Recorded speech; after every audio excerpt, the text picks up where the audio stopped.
गावठी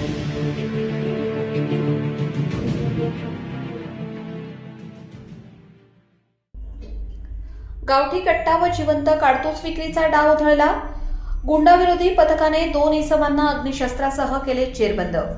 गुन्हे शाखा अंतर्गत पोलीस ठाण्याकडील स्थानिक गुन्ह्यांचा जलद शरीराविरुद्ध व मालाविरुद्ध गुन्ह्यांचा प्रभावी तपास करणे, अवैध अग्निशस्त्रांवर कारवाई करणे याकरिता माननीय पोलीस आयुक्त नाशिक श्री संदीप कर्णिक यांनी गुंडाविरोधी पथकास आदेशित केले होते.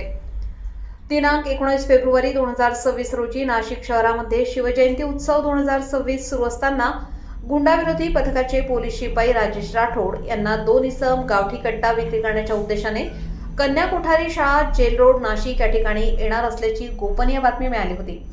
सदरची बातमी त्यांनी गुंडाविरोधी पथकाचे प्रभारी अधिकारी पोलीस उपनिरीक्षक संदीप पवार यांना सांगितली असता त्यांनी गुंडाविरोधी पथकाचे पोलीस अंमलदार यांच्यासह जेल रोड परिसरामध्ये सापळा रचला असता इंडियन ओव्हरसीज बँकेजवळ असलेल्या भिंतीलगत 2 संशयित इसम उभे असताना दिसले. आमच्या बातमीप्रमाणे खात्री होताच आम्ही व पोलीस पथकाने चोहोबाजूने घेरून त्यांना जागीच पकडले.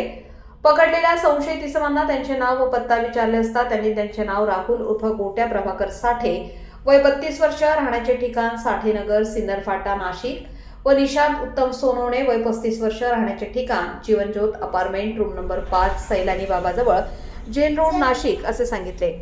दोघांच्या ताब्यात विनापरवाना बेकायदेशीररित्या देशी बनावटीचा गावठी कट्टा, पिस्तूल आणि जिवंत काडतूस स्वतःच्या कब्जात बाळगताना तसेच विक्री करण्याच्या उद्देशाने आणले असल्याचे आढळून आल्याने त्यांच्याविरुद्ध नाशिक रोड पोलीस ठाण्यास गुन्हा रजिस्टर्ड नंबर 152/2026 भारतीय शस्त्र अधिनियम कलम 3/25 5/25 प्रमाणे गुन्हा नोंद करण्यात आलेला आहे.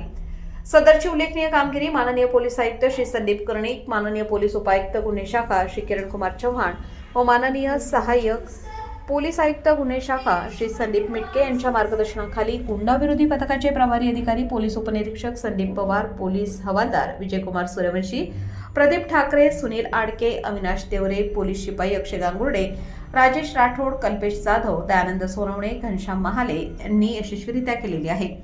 लोकमान्य न्यूजसाठी संचालक लक्ष्मीकांत शिंदे, नाशिक.